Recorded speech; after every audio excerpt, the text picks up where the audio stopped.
Hi, this is Wishop and welcome to your weekday mirror reading from Monday, February 9th through Friday, February the 13th. And happy Friday the 13th early. So this is the fourth time I'm making this video, and hopefully since the number that I got for the I Ching hexagram is 40, liberation, which sums down to 4, that's a good sign. So let's get to it. So I rolled the dice and you can see the numbers I rolled here. This I think of as the upper, the yin, the yang, the external circumstances. The lower are the internal circumstances, more kind of the yin placement. So this week we have thunder in the upper trigram, and that's actually moved up from the lower trigram, which I think is good because instead of bubbling down in the surface or under the surface and causing us problems, it's finally being able to release that tension in the upper atmosphere, which is exactly what we want. In the lower trigram, we have the moon, which is obviously a very yin kind of energy. So I correlate this to, the suit of swords or air over cups or water. I've totally mixed my metaphors here, but it's basically in the top external position, we've got mental energy, and on the internal position, we've got emotional energy. And I think that makes a lot of sense. And when I use all these numbers here, I've got 3s repeating themselves, I've got 5s repeating themselves. So that tells me to pull the 3 of the major arcana, which is the Empress, and the 5, which is the Hierophant. And then because this is 40, which sums down to 4, I pull the Emperor, which creates a very pretty 3, 4, 5, which again shows that very natural progression, which at least in my readings has been what's really showing this very natural growth and process of things moving. So let me go up here and go up to these cards. This is again the Tarot of Reflections by Francesco Ciampi. Let me see if I can get this in the frame. I kind of have to wiggle this around a bit. I apologize for that. I've got improvements coming, but probably not till next week. So for now, we'll just all keep muddling through. If you don't mind, thank you. Okay, so here's the Empress energy as reflected by the moon. And then here's the Hierophant as reflecting sort of the number 5 energy. This also can be associated, this is an archetypal figure of tradition and education and a gatekeeper of initiation. So this can also be associated with figures like Ganesha and like Archangel Raziel, but also with Merlin. So when I see sword and water this week, I was thinking Lady of the Lake, and I was thinking Excalibur, and I was thinking how the Lady of the Lake worked with Merlin to get King Arthur his sword. And so I feel because that sword energy is really coming through, and liberation as a hexagram has a lot to do with mental clarity, freeing yourself from confusion, but also freeing yourself from disagreements or other kinds of tension of that sort, that as Mercury is coming out of retrograde this week, we're ready to take this incisive action to clear up any confusion or misunderstandings that may have accumulated, or as we're trying to move forward with whatever projects we care most about, to kind of arm ourselves with our sort of new clear thinking and really be ready to go. And it's also just more indication that what we're working on is big stuff, and it's all well-intentioned, sort of divinely blessed kind of stuff.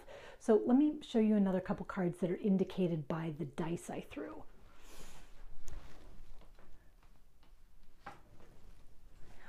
You know what? I'm going to have a sip of coffee too. Oh my God. Hello, coffee.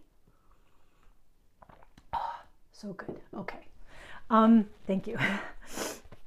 All right. So in the upper position with the dice, in the external sort of circumstances position, we end up with this, which is the Wheel of Fortune. The Wheel of Fortune is, again, fate, but fate turning in your favor. So again, we have that destiny idea, that Arthur's destiny was to get this sword. And in the internal position, we have, sorry about having to stretch the camera all the time, we have 14, the Temperance card, the angel. So here's the cup, that watery energy being passed hand to hand. This is also a symbol that sort of indicates divine blessing, but also that emotions are being balanced, which again is that moon type energy in the lower trigram. So very much, as long as you keep your emotions in balance, your mental processes are going to stay clear and sharp. So that's really what we're talking about, that balance. And although maybe we're not quite ready to leap into great amounts of action, we are coming out of that very sluggish stage, and we are ready to at least make decisions. Before it was like you're thinking about your ideas, you need to keep them to yourself, you need to just keep developing your own notions. Now we're ready to make some decisions about what we want to do. And if there have been disagreements or arguments about situations, now is a good time to clear them up, because we're going to leap into action later. And we want the air to be cleared, you know, the thunderstorm to clear the air. So hang on a sec. Oops. More shaking and rattling. So here are the 3 cards that I drew at random. These are from the Wildwood Tarot deck for the week. The 3 cards at random are the 9 of Vessels, or generosity, the 4 of Arrows, rest, and the Queen of Stones, which is bear. So a lot of times we think of the 9 of Cups, or the 9 of Vessels, as being the wish card, but this one emphasizes generosity. And I would say part of the week is having a very generous spirit towards other people and toward yourself. Especially, you know, as we get near Valentine's Day, there can be a thought that love comes in one shape and one size and one packaging, and it behaves one set of ways. And there's one sort of approved method and one kind of accepted kind. That love will only be romantic, and it'll only be romantic if it gives this particular kind of gift, and it only matters if it's between people who look this kind of way. And I don't know, it's all a little limiting and kind of depressing. So if you want to check out of that, you know, you're welcome to concentrate on all the kinds of love that you have in your life, including love for yourself, but really to overflow with compassion for anything you love, whether it's your favorite album or taking a walk or your pets. Whatever it is that gives you squee-filled joy, I think you should do that. Be generous with yourself. And that's really where wish power comes from. It comes from joy. It comes from excitement. The 4 of Arrows, the rest card, really indicates that we're still in a contemplative stage, right? We're not completely taking action yet. We've got a lot of clarity, but we're not jumping around and doing everything that we can possibly think of. It's not a manic time. And that very colorful butterfly overhead is still signifying great spiritual transformation. That's still going on for us. The Queen of Stones, which is bear, would be the Queen of Pentacles. And while upright, very strong, very secure, very ethical, in the reverse position, the Queen of Pentacles can be difficult to please and overly demanding and can want results now.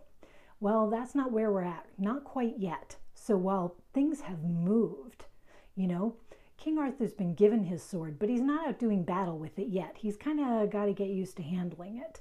So we've made some decisions. Things are coming clear, but we still need to check in with ourselves very frequently to make sure we're on the right path, and especially check in with our emotions and to be very willing to be loving with ourselves, because the more we keep that lower trigram with our emotions in balance, the better our sword-like brain is going to work. So I pulled a perception and action card for the week, and I pulled them from Doreen Virtue's Past Life Oracle with Brian Weiss, and also from Doug Thornsjoe's Circus Magi Tarot. So I already flipped them since this is not the first time I'm doing this video, so I'm sorry about that, but here they are, and they're still pretty cool. So let's take a look at these. Let's see if I can get this kind of figured out. Okay, let's maybe a little more focus. What do you think? Oh, all right. So the Past Life Oracle card was Native American. So it's sort of an unusual deck because it'll talk about things you might have been in a previous life or places you might have lived. But when I'm looking at Native American within the context of this reading, I'm really looking at the spiritual practice that's part of everyday life. For example, if they were going to go out on a hunt, they would have, sort of a prayer ceremony first. There were spiritual practices on the inside that always accompanied important external activities. And I think that's the kind of balance that we're looking for. So if you don't, and I'm kind of bad about this myself, if you don't have a regular spiritual practice that you like, maybe it's meditation daily, or maybe it's journaling, or maybe it's just while you wash the dishes, you take a few moments to really just let your mind go blank and release your cares and worries and just let information come, let your own instincts come, let that imagination and that kind of divine sense of connectedness come to you. So if you don't have a spiritual practice, taking a little walk, whatever it might be, you might want to think about trying to give yourself one this week, because that regularity is probably going to be very helpful in maintaining that incisive, sharp edge on your sword. Oops, let me turn this timer back on. Oh, there we go. Okay, so the Six of Batons, I apologize for all the technical problems, but you guys know it's Mercury retrograde. Things are going to get better. Six of Batons is triumph, and normally we think of this as a very triumphant card. Here, it's very interesting because the woman sitting on the horse with the basket of roses is real, and she's sitting in front of the poster, which is the image of herself. So I think this one in reverse is really telling us this week, don't be fooled by the image instead of the substance. Really make sure who you're giving your approval to, and that you're focused on what's real. These are the real roses you can smell. These flowers are just printed on her dress. So I think that triumph comes from letting that wise mind of yours and that giving heart separate the wheat from the chaff, separate what's false from what's real, which you can do. And that's really where your continued progress is going to lie in this week. So I will be back for the weekend reading later on. Thank you very much for joining me, and rock on with your bad selves.